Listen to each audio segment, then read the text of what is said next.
Nunca fui cercana a mi padre, o, mejor dicho, nunca lo conocí realmente. Murió cuando yo tenía 5 años, y los recuerdos que tengo de él son como fotografías borrosas en una caja vieja. Su voz grave, contándome cuentos antes de dormir. Sus manos ásperas al cargarme, el olor a madera que siempre traía en la ropa. Mi madre nunca quiso hablar mucho de él. Decía que era mejor así, que no había nada que contar. Crecí con esa ausencia, envuelta en misterio, con preguntas que nadie respondía y una sensación constante de que algo no encajaba. Mi madre era una mujer fuerte, pero dura. No lloraba, no abrazaba. Nunca dijo que lo extrañaba a Ann y yo. Aprendí a no preguntar. Todo cambió una tarde cualquiera. Muchos años después, estaba ayudándola a vaciar la casa familiar para venderla. Entre cajas de libros viejos y juguetes olvidados, encontré una caja metálica, oxidada, con mis iniciales talladas a mano. Dentro, había varias cartas, todas sin enviar, todas firmadas por él a mí. Corazón se detuvo.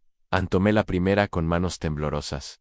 Estaba fechada 2 días antes de su muerte. Decían: querida Alma, si estás leyendo esto, es porque he decidido. No Segwork, he guardado este secreto toda mi vida, pero ya no puedo más.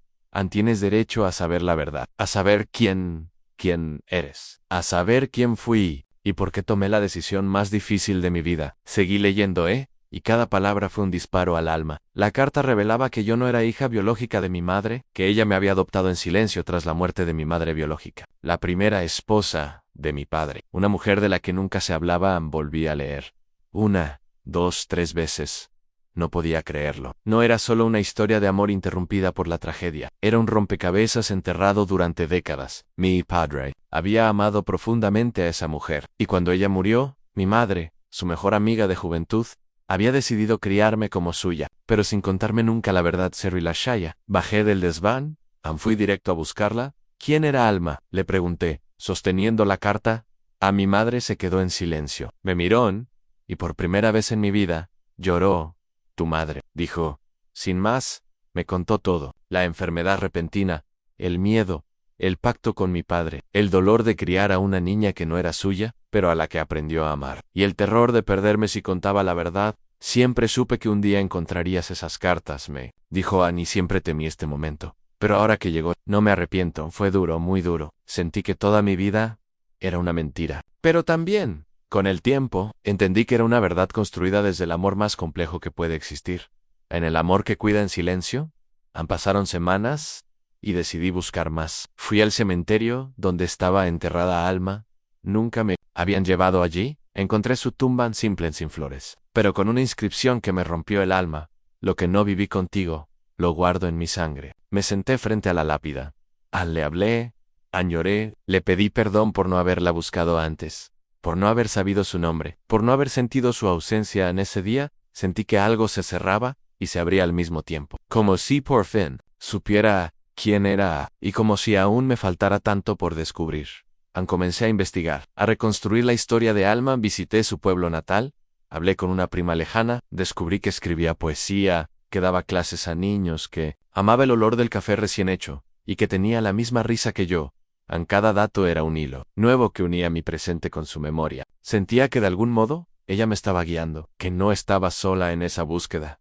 Volví a casa, y decidí escribir todo, como una forma de devolverle su voz, como una forma de sanar a mi madre. Me ayudó. A su manera a mí, dio fotos. Mi hub, de Alma, como nunca antes. Y aunque al principio lo hacía entre lágrimas con el tiempo, comenzó a hacerlo con una ternura que yo no le conocía. Un día le pregunté, ¿por qué nunca me lo dijiste? Y ella, después de un largo silencio, respondió, porque te amé tanto, que pensé que si perdía tu amor al contarte la verdad, no lo soportarían.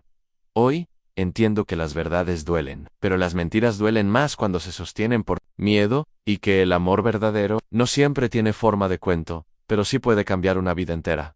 Terminé el libro. Lo llamé Cartas que no llegaron. Lo publiqué de forma independiente. Y para mi sorpresa, muchas personas comenzaron.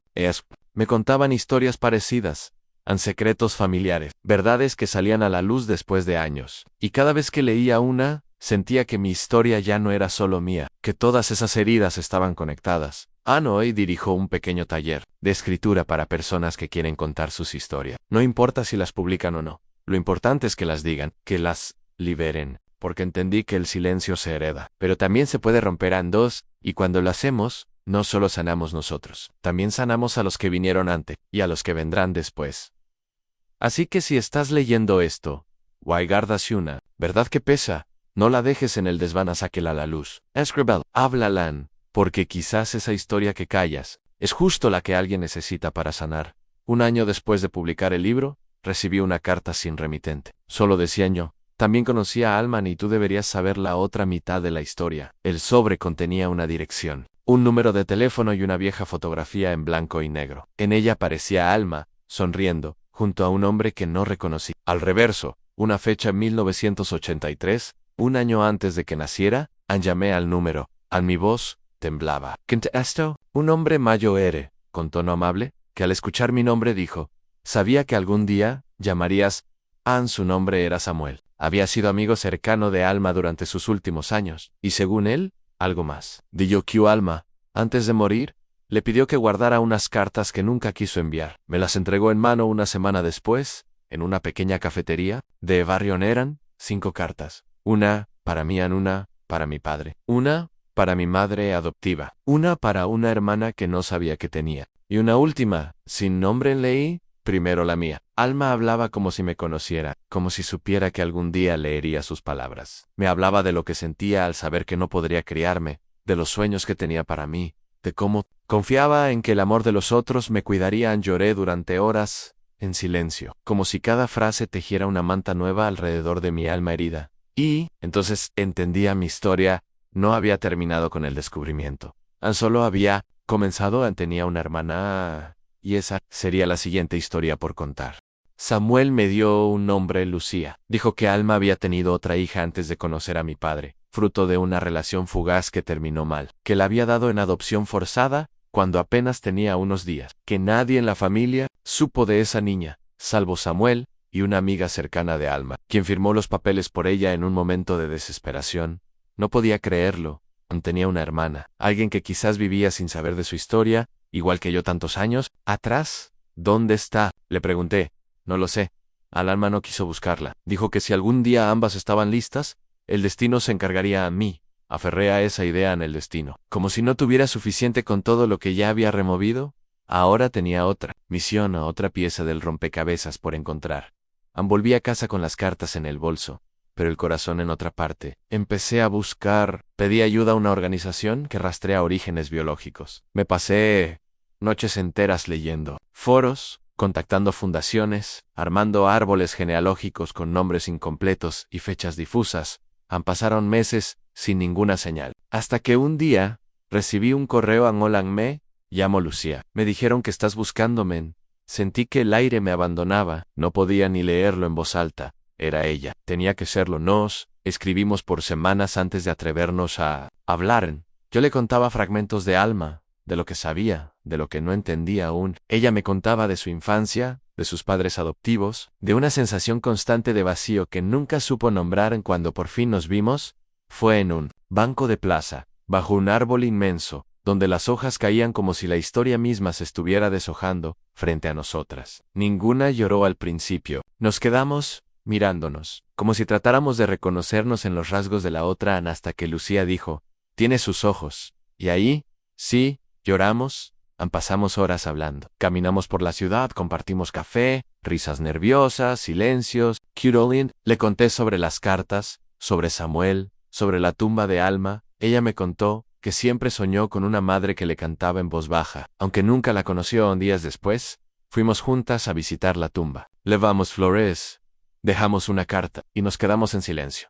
Tomadas de la mano, Lucía decidió mudarse a mi ciudad. No porque quisiera escapar de su vida, sino porque quería comenzar una nueva etapa, cerca de alguien que compartiera su raíz. Más profunda la herida. Hoy vivimos a pocas cuadras. Nos vemos cada semana.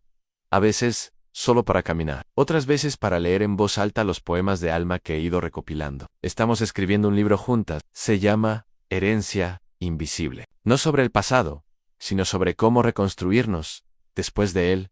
A mi madre adoptiva conoció a Lucía. Al principio, fue extraño, intenso, pero con el tiempo surgió algo que no puedo explicar, un respeto mutuo, una especie de tregua emocional, un entendimiento de que ambas amaron a una misma niña, cada una a su manera. Samuel falleció meses después. Nos dejó su diario, donde contaba la historia de Alma desde su mirada. Es increíble cómo una persona puede vivir tantas versiones y ser amada de formas tan distintas por cada una. Ahora entiendo por qué todo esto pasó. Porque había más de una historia que sanar, y porque en cada una de ellas había una lección distinta sobre el amor, el silencio, la pérdida y el poder de la verdad. A veces me pregunto cuántas historias como la mía siguen escondidas, en cajas viejas, en cartas no enviadas, en álbumes sin nombre, y me prometo seguir ayudando a otros a encontrarlas, contarlas y sanarlas. Porque, al final, no se trata solo de saber de dónde venimos, se trata de qué hacemos con eso una vez que lo sabemos, y nosotras decidimos convertirlo en algo hermoso. El libro que escribimos, Herencia Invisible, comenzó como un ejercicio de sanación, pero pronto se convirtió en algo más grande. Empezaron a invitarnos a charlas, a encuentros de familias reconstruidas, a programas de radio donde contábamos como dos desconocidas, llegaron a reconocerse como hermanas, a través de las palabras. Una tarde, después de una de esas conferencias, una mujer mayor se nos acercó, tenía los ojos vidriosos, las manos temblorosas, nos dijo que había leído nuestra historia en un artículo, y que había algo que debía contarnos. Yo conocía a Alma, nos dijo, fui enfermera en el hospital donde pasó sus últimos días. Nos miramos con sorpresa. Nunca nadie nos había hablado directamente de esos momentos finales. ¿Pudo despedirse? Pregunté. La mujer asintió, no con palabras, pero escribió algo en una nota. Nunca supe a quién iba dirigida. La guardé por años, sin saber qué hacer con ella, hasta que leí su historia, y supe que les pertenecía. Seco de su bolso, una hoja amarillenta, doblada con cuidado. La deslicé entre mis dedos como si sostuviera un pedazo de ella. La abrí en sí. Algún día mis hijas se encuentran. Díganles que todo el amor que no pude darles con mis brazos, lo dejé escrito. En Elvia, que mi mayor temor fue el olvido, pero mi mayor fe fue en ustedes. En no pude contener las lágrimas. Lucía tampoco. Esa nota era su voz, en su despedida, su bendición. Desde entonces, guardamos la nota en un cuadro de cristal, en nuestra sala. Díaz es el primer objeto que mostramos cuando alguien nuevo llega a nuestras sesiones, porque representa el inicio de todo, en una verdad enterrada que, al salir a la luz, se convirtió en raíz. Cana el tiempo. Nuestro libro fue traducido a otros idiomas. Gente de distintas partes del mundo comenzó a contarnos sus historias. Un hombre, en Polonia, que descubrió que su verdadero abuelo había sido un soldado español. Una mujer en Argentina que encontró a su madre biológica gracias a una fotografía descolorida. Una joven en Japón que reconstruyó su linaje a través de cartas, guardadas en un kimono. Cada historia confirmaba lo mismo. No estamos solos en todos. De algún modo, venimos de silencios rotos, y todos tenemos derecho a saber de qué estamos hechos. A mi madre adoptiva, falleció 5 años después. Lucía y yo la acompañamos hasta el final. En su testamento, dejó una última carta. Decía, gracias por perdonarme, gracias por dejarme amarlas a las dos, aunque fuera desde lugares distintos. Me voy, en paz, porque ustedes se encontraron. La enterramos junto a una foto donde salimos las tres. En la lápida, escribimos una frase que resume lo que vivimos en él. Amor no se hereda por sangre, se construye con verdad. Hoy, cuando escribo estas palabras, Lucía está en la habitación de al lado.